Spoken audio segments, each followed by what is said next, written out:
rocking the house.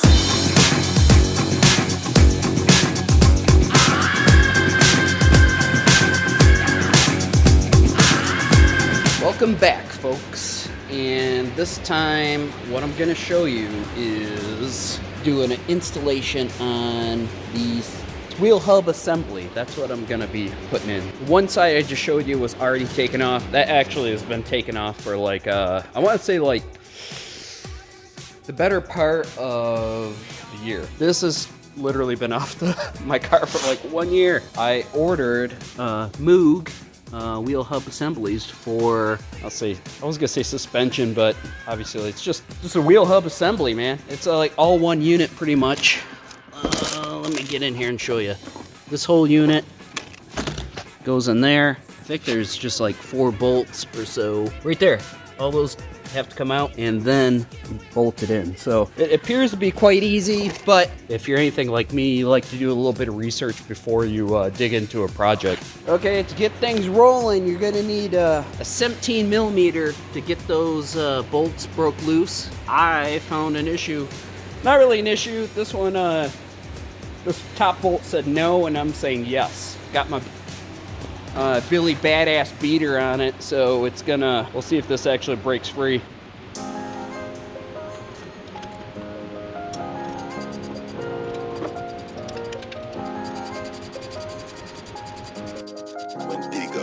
We got a problem. Alright, now I suspect that this is not gonna want to come out. Nope. Alright, persuasion it is. That's it. Wheel hub assembly out, 4 bolts. All right, so by comparison, here is the difference between Moog and OEM. That I already see two differences. Looks like they just slammed this in there, probably so they can use that in multiple vehicles.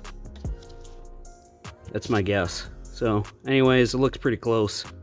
So now that that's out, I was just showing you that, but I have a red scuff pad which I was using for my intake. I will just okay, clean all this up. There's no sense not to do that since it's out, so get a little bit of that yuck of corrosion off of this since it's out. Had to clean out the hub insert area a little bit. Not bad. There was a little bit of corrosion, so I just knocked all that off and kind of scuffed all around, got it kind of nice looking. So good enough for me anyways. This isn't the long-term goal for the steering knuckle anyways. I'd like to actually get all billet, but you know, you gotta kind of pick and choose your battles when you got an empty engine bay. And a quick follow-up from what I was just saying about the empty engine bay. This is, what brought this about was, well, one, that these bearings were kind of froze up a little bit. I mean, look at them. They've seen way better days before.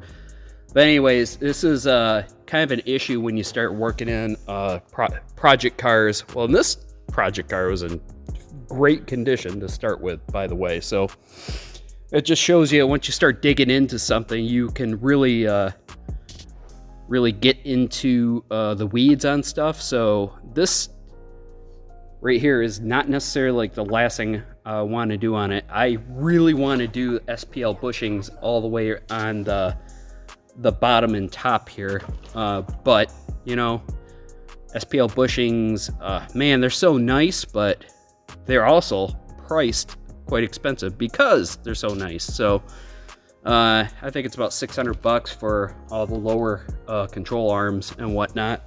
But I would very much like to put that on there. So I'll see what I can do, because I would do another video on that too, installing that. I do a lot. Anyways, I just did it again. I'll do installation video on SPL bushings, providing I get some more money. This is fairly expensive. and I got a lot more to do on my engine. So I plan on keeping my car a long time. This is use a little anti-seize on your bolts. For me, I actually did a little one step further, and I put anti-seize on the inside of this hub so that it'll come in and out easier in the future.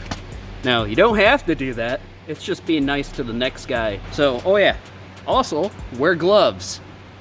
If you've ever worked with NACs before, if you don't wear gloves, you're gonna look like the Silver Surfer by the time you're done. There's the 4 bolts for that one to get the knuckle off, and it looks like you have to remove this caliper to get that done.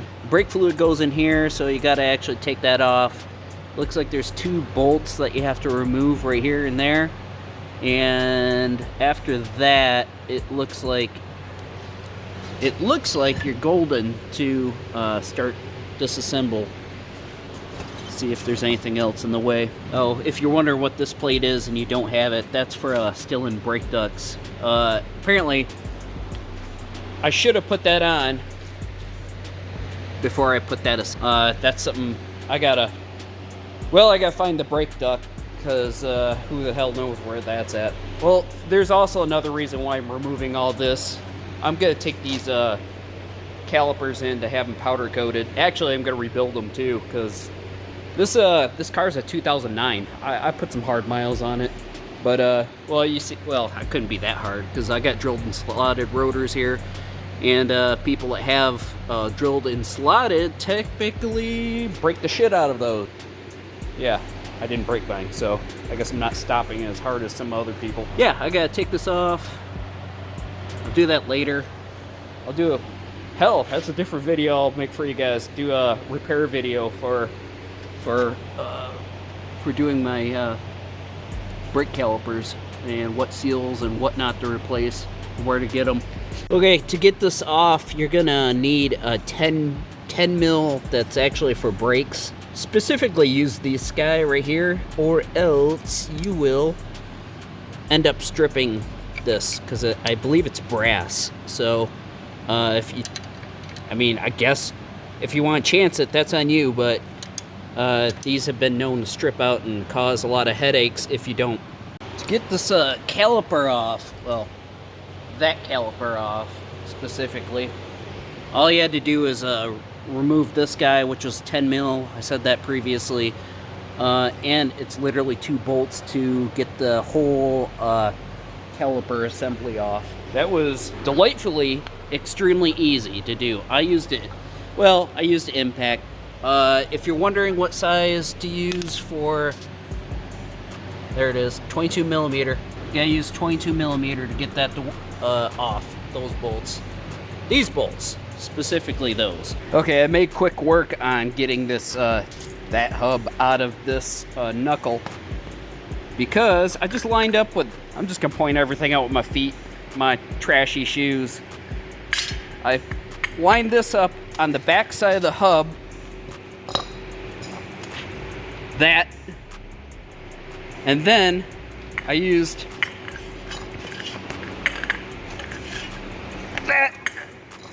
this hammer and blasted it on the back side out of it. Now you can see why I hit the other side with the red scuff pad.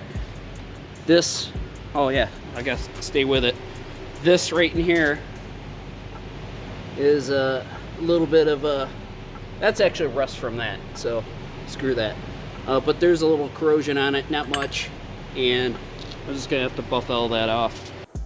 I got the last wheel hub assembly on, and just want to go over a few things. I already told you that I used some anti-seize, and if I didn't, well, now you know. So I used some anti-seize in between here, in between the hub and inside this area, just so it can release freely in the future. And when I say use anti-seize, don't use a ton. We're not trying to make a Pollock painting here. One thing that you might need to surprise you or something to think about, there's a little black thing on this left side right in there. That's the wheel speed sensor, and It just goes into one of those slots. It's really straightforward.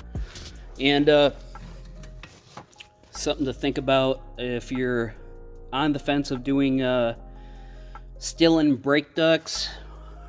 Now's a perfect time to do it if you ever have to replace your wheel hub. So it's super easy since you're already having it.